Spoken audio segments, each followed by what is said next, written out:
काला साया। वो तो बनारस घाट अपनी खूबसूरती के लिए बहुत प्रचलित है, पर घाट के किनारे कई राज लिए बैठे हैं। ये कहानी शुरू होती है बनारस में घाट की ममता निवास, जहाँ प्रिया लाल जोड़े में ममता के घर उसकी बहू बनकर आती है। आओ आओ बहू, घर को अपने पैरों से पवित्र करो। ममता घर की दहलीज पार कर ही रही होती है कि अचानक एक बहुत गंदी सी बास पूरे घर में फैल जाती है।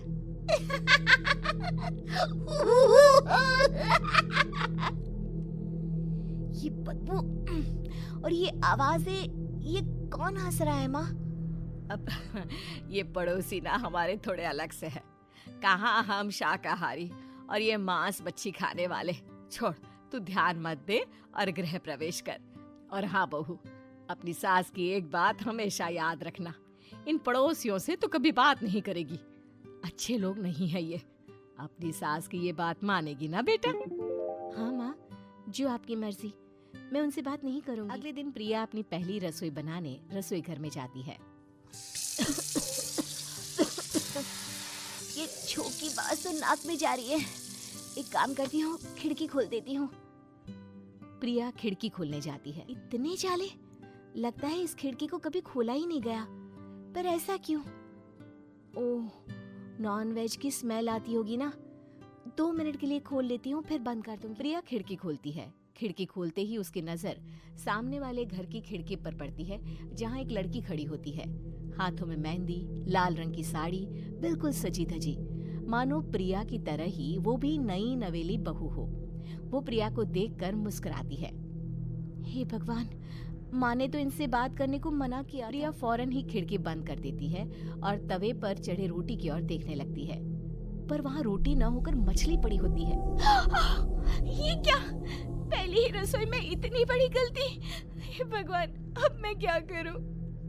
प्रिया बहुत डर जाती है और फौरन रसोई की सफाई करने और फिर सभी के लिए खाना बनाने लग जाती है। जब वो सबको खाना परोसती है, सब तो ठीक है, मैं बेकार में चिंता कर रही थी। हे भगवान, ऐसे ही बस अपनी कृपा बनाए रखना। रात के वक्त जब सब सो रहे होते हैं, तब प्रिया को पायल की आवाज सुनाई देती है, जिससे उसकी आंख खुल जाती है। ये पायल की आवाज कहाँ से आ रही है? प्रिया उठकर उस आवाज के पीछे छत की सीढ़ियों तक जाती है। तभी उसे बच्चे के रोने की आवाज आती है।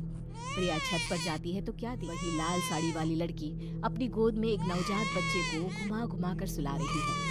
तभी प्रिया की नजर उसके पेट पर पड़ती है। ओह गॉड, ये तो प्रेग्नेंट भी है। सुनिए, बच्चा सो नहीं रहा है क्या? मैं कुछ मदद करूं? नहीं नहीं, आपके घर वालों को अच्छा नहीं लगेगा, मैं संभाल लूंगी। स्नेहा की गोद से बच्चा हाथ मारकर प्रिया की गोद में आने को छटपटाने लगता है।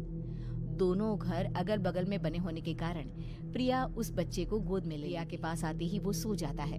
बच्चे का वो स्पर्श रात भर प्रिया भूल, और अगली सुबह वो छत पर कपड़े सुखा रही होती है।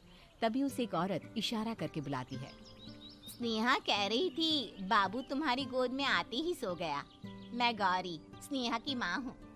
बहू, घर आना, बाबू को खिला भी लेना। घर पर कोई नहीं रहता, बच्चे से मिलने के लिए प्रिया छिपकर अपनी पड़ोसन के घर चली जाती है और कुछ देर बच्चे को खिलाकर वापस लौट आती है। कुछ दिन बाद ही प्रिया को पता चलता है कि वो माँ बनने वाली है। ममता की खुशी का ठिकाना नहीं रहता।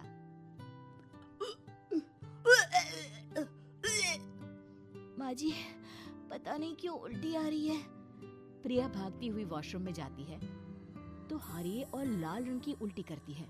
उस उल्टी में से कीड़े निकलते हैं। ये क्या? खून और ये कीड़े! माँ! माँ! प्रिया की आवाज सुनकर ममता दौड़, पर बेसिन में कुछ नहीं होता। प्रिया हक्की बक्की रह जाती है। ये सब क्या हो रहा है? प्रिया घबरा जाती है और अपने कमरे में जाकर सो जाती है। डर के कारण वो इतनी थक जाती है कि उसकी आंख लग जाती है। तब उसे ऐसा लगता है उसके पेट पर मानो कोई बैठा हुआ हो। कौन हो? प्रिया के पेट पर एक 5 महीने की बच्ची बैठी हुई थी, जो बुरी तरह जली हुई थी। माँ, तुम ही मुझे लाई ना अपने पेट में? मैं तुम्हारी माँ नहीं हूँ। कौन हो तुम? माँ, देखो मैं जल गई बुरी तरह से। 6 महीने पेट में रहने को भी मुझे नहीं मिला। सेला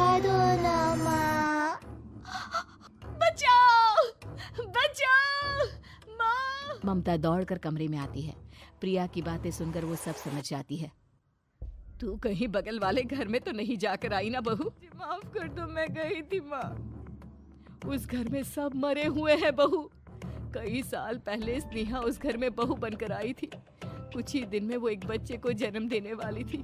पूरा घर बच्चे के आने की खुशी में खोया था कि एक दिन अचानक उस घर में आग लग गई। सब बुरी तरह जलकर मर गए। गौरी आज भी दादी बनने का इंतजार कर रही है और इसीलिए स्नेहा ने अपना अजन्मा बच्चा तुम्हारी कोख में डाल दिया। ममता ये कह रही होती है कि पीछे से उसके पैरों को एक बच्चा पकड़ लेता है। दादी, दादी। माँ, स्नेहा की गोद में यही बच्चा था। ये बच्चा कौन है फिर? तेरी मौत है। तेरी भी दादी। जिस चीज का ममता को डर था वही हो गया। ममता निवास के ऊपर बिछा दी थी। प्रिया का पेट ऐसे बढ़ जाता है मानो 9 महीने का हो। उसके पेट से बाहर निकलते हैं। बहू, संतोष को फोन कर, किसी पंडित जी को बुला बहू। प्रिया का पति भागता हुआ घर आता है। ये तो होना ही था माँ। तेरा बाप तेरे सामने आ गया तो तू सह नहीं पा रही है। स्नेहा घर में आग लगी नहीं थी, माँ ने लगाई थी प्रॉपर्टी की लालच में। और वो बच्चा मेरी पहली पत्नी का बच्चा है, मेरा बेटा, जो कि उस आग की चपेट का शिकार हो गया था। मैंने तुमसे ये सब माँ के कहने पर छुपाया था। मुझे माफ कर दो प्रिया। तुम अगर चाहो तो यहाँ से जा सकती हो। मैं तुम्हें किसी भी बंधन में रखना नहीं चाहता।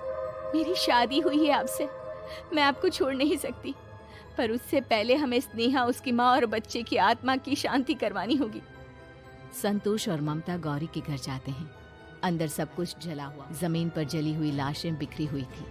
ममता रो रो कर अपनी करने की माफी गौरी से मांगती है। प्रिया स्नेहा के घर वालों का अंतिम संस्कार करवा और ममता निवास फिर से आत्माओं के साए से मुक्त हो जाता।